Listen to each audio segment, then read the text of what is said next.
ជំរាបសួរបងប្អូនម្ចាស់ចំការចន្ទីទាំងអស់គ្នាថ្ងៃនេះខ្ញុំចែករំលែកប្រធានបទនិយាយអំពីការថែទាំកូនកស៊ូកូនចន្ទីឲ្យធំលឿនហើយនឹងទទួលបានផលបាទនេះគឺជាចន្ទីដែលខ្ញុំទើបដាំនៅក្នុងឆ្នាំ2024ខែ7ឥឡូវ2025ខែ3អញ្ចឹងការចែករំលែករបស់ខ្ញុំនេះខ្ញុំនឹងលើកប្រធានបទនិយាយអំពីបច្ចេកទេស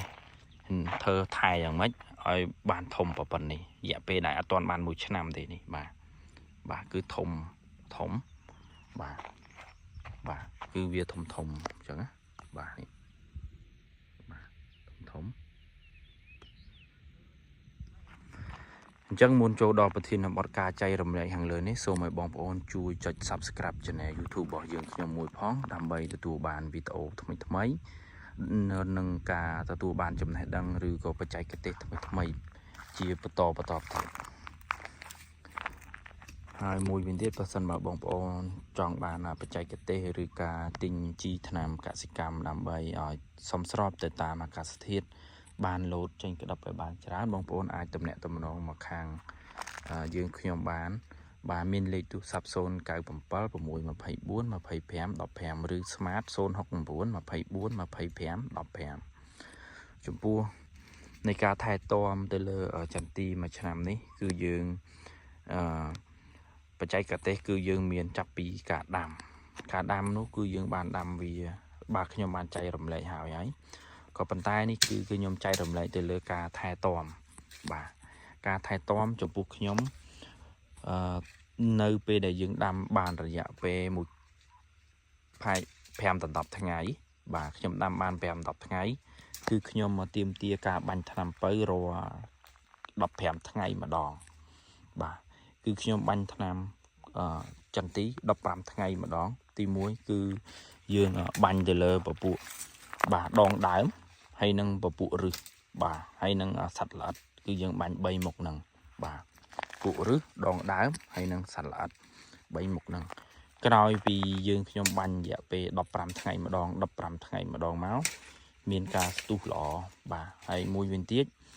ក្នុងការដាក់ជីគឺខ្ញុំដាក់នៅក្នុងរំលងខែ9បាទដើមខែ10ហើយបាទចូលដើមខែ10នេះ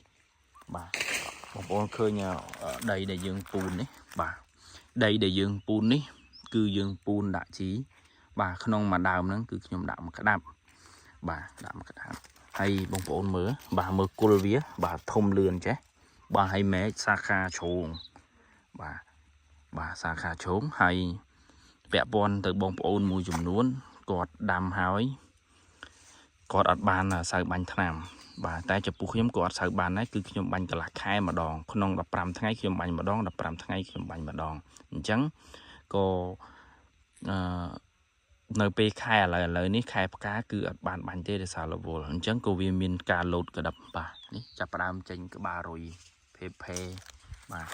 ចាប់ផ្ដើមមានក្តាប់មួយគ្រាប់2គ្រាប់បាទមានមួយក្តាប់មួយគ្រាប់2គ្រាប់បាទការនៅស្រស់ល្អចូលខែ3បាទមានមួយគ្រាប់2គ្រាប់ហើយមែកសាខាបាទហើយចំពោះបច្ចេកទេសបងប្អូនមុនគឺគាត់កាត់ខ្នែងកាត់ផ្កាអីចឹងណាបាទខ្លះគេថោកាត់ខ្នែងកាត់ផ្កាក៏ប៉ុន្តែបច្ចុប្បន្នភាពនេះទៅលើបច្ចេកទេសនៃថែទាំកូនចន្ទីនេះគឺបងប្អូនត្រូវផ្ដោតតា2សំខាន់នេះទី1រាល់15ថ្ងៃបងប្អូនបាញ់ថ្នាំម្ដងបាញ់ថ្នាំទី1ជំនួយឫសមានមួយមុខដងដើមហើយនឹងសត្វល្អិត3មុខហ្នឹងបាទហើយបងប្អូនបាញ់ជារឿយមកបាទ15ថ្ងៃម្ដងក៏បាន10ថ្ងៃម្ដងក៏បាន15ថ្ងៃម្ដងក៏បានបងប្អូនបាញ់ជារឿយហើយការដាក់ជីគឺខ្ញុំដាក់មកក្តាប់ដៃបាទមកក្តាប់ដៃនិយាយបងប្អូនមកក្តាប់ដៃអញ្ចឹងគឺយើងរួយបាទយើងឆាយពូនអញ្ចឹងហើយយើងរួយហើយយើងលុបបន្តិចបាទនេះបងប្អូនអាចមើលទៅឃើញបាទហើយក៏បន្តមកគឺបងប្អូនចាប់ផ្ដើមបាញ់ថ្នាំរហូតដល់សំបីពីផ្កាអញ្ចឹងបងប្អូនបាញ់រហូតក៏បងប្អូនបានផលដែរដោយសារកត្តាខ្ញុំរវល់ពេកអញ្ចឹងខ្ញុំអត់សូវបានមកបាញ់ជូនបងប្អូនឬក៏មកអត់មិនសូវបានបាញ់ថែទាំប្រហែលទេបាទ ចំពោះគោលដៅធំស្មើសឹងស្មើគ្នាបាទអញ្ចឹងកតាពាក់ព័ន្ធបងប្អូនមួយចំនួនដាំបាញ់បានមួយឆ្នាំគេថាទឹកបាទតែងមែកកាត់ខ្នែងអញ្ចេះអញ្ចោះអីចឹងណាកាត់ផ្កាដើម្បីកុំឲ្យវាផ្លែវាយកកម្លាំងតែអត់ទេចំពោះនៅបច្ចុប្បន្នរបស់ចន្ទទីថ្មីនេះគឺបងប្អូនមិនបាច់ចាំតែងវាធ្វើវាទេចាំបងប្អូនចង់តែងមែកចង់កាត់ផ្កាចោលកុំឲ្យផ្កាលោតក្តឹបអីហ្នឹងបច្ចេកទេសជំនាន់មុនវាហួសសម័យអញ្ចឹងមកជំនាន់នេះបងប្អូនគ្រាន់តែចាំពេលដែលឆ្នាំហ្នឹងយើងបានក្តឹបតិចតួចឬបើយើងបានប្រមូលផលអីបាទបងប្អូនចាំតែងមែកវាតាមក្រោយបាទមែកណាដែលយើងត្រូវទុកមែកណាដែលយើងមិនត្រូវទុកចាំបងប្អូនតែងវាតាមក្រោយបាទបងប្អូនវាតែងវាតាមក្រោយដែរពីព្រោះអីវាមានផ្កាតាមវាមានផ្កាវាមានក្តឹបមួយចំនួនណាបងប្អូនកាលណាដែលមានក្តឹបមួយចំនួន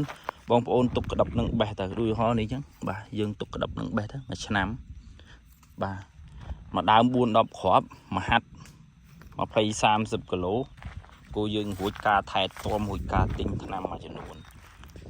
បាទនេះក្តឹបល្អតន់ហិចខ្លាំងទឹកចេញមកជាបន្តទៀតបាទ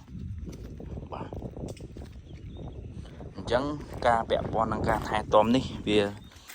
ទី1ធ្វើឲ្យយើងទទួលបានទិន្នផលលឿនទី2ធ្វើឲ្យយើង